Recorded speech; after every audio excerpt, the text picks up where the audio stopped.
আমাৰ BSc 6 চেমৰ আজিজুল হক বুলি ল'ৰা এজনৰ মাৰ্কশ্বিটৰ বিসংগতি আছে। মই বিশেষ সূত্ৰটোৰ পৰা মই নতুন মাৰ্কশ্বিটখিনি পালোঁ, তেতিয়া মই হতভম্ব হৈ গ'লোঁ। কাৰণ আগতে সি যিখিনি মাৰ্কশ্বিট জমা দিয়া আছিলে ডিপাৰ্টমেণ্টৰ লগত, তাৰ পৰা প্ৰতিখন পেপাৰতে তাৰ 3-4 এনেকৈ পইণ্ট বাঢ়ি আছে, যিটো আপোনাৰ সাধাৰণতে নাবাঢ়ে।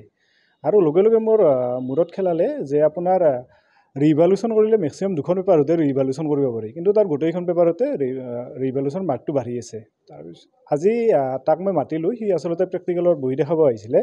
দেখাব আহোঁতে সুধিলোঁ মই কথাখিনি সোধোতে সি প্ৰথমতে স্বীকাৰ কৰা নাছিলে। তাৰপিছত সি ক'লে সিহঁতৰ এটা মানে গেং টাইপৰ আছে, তাৰ কোনোবা এজন সম্বন্ধীয় আছে, তাক বোলে সি 10,000 টকা দিলে আৰু সি নিজে ইউনিভাৰ্চিটিও গৈছে, মানে প্ৰতিটো ছেমিষ্টাৰত 10,000 কৰি টকা লয়।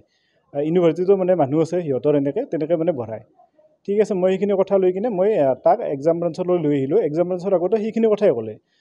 তাৰপিছত মই পুনৰ তাক ডিপাৰ্টমেণ্টলৈ লৈ গ'লোঁ। সেইখিনি টাইমতে ডিপাৰ্টমেণ্টৰ বেলেগ ল'ৰা ছোৱালী আহিলে। মই তাক ক'লোঁ, তুমি অলপমান বহি থাকা, মই তোমাৰ লগত অলপ পিছতে কথা পাতি আছোঁ। আৰু তাক মই ক'লোঁ, তুমি গুচি নাযাবা।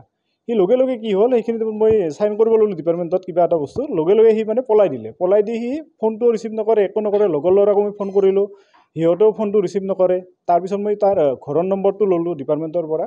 ঘৰৰ নম্বৰতো ফোন কৰিলোঁ, ঘৰৰ মানুহে কৈছে সি গম পোৱা নাই, সি ঘৰলৈ যোৱা নাই। তাৰপিছত তেনেকৈ মই 30বাৰমান ফোন কৰিছোঁ নন ষ্টপ। তেতিয়া তাৰপিছত উঠাই কিনে সি কৈছে মই আহি আছোঁ, কলেজ আহি আছোঁ। তাৰপিছত কলেজলৈ আনি কিনে তাক সুধিলোঁ মানে গোটেইখিনি কথাটো। তেতিয়া সি গোটেইখিনি কথা আগৰখিনি অস্বীকাৰ কৰে আৰু বাৰে বাৰে কয় সি মই নাজানো। যি প্ৰশ্ন সুধিলেও সি কয় মই নাজানো। তাক নিজৰ ষ্টেটমেণ্টো লিখিব দিলোঁ, সি ষ্টেটমেণ্টটো নিলিখোঁ বুলি ক'লে, অকল কয় মই নাজানো। সি মেথছ বিভাগৰে ষ্টুডেণ্ট আছিলে, 6ষ্ঠ ষাণ্মাসিকৰ, হয়, ছায়েন্সৰ।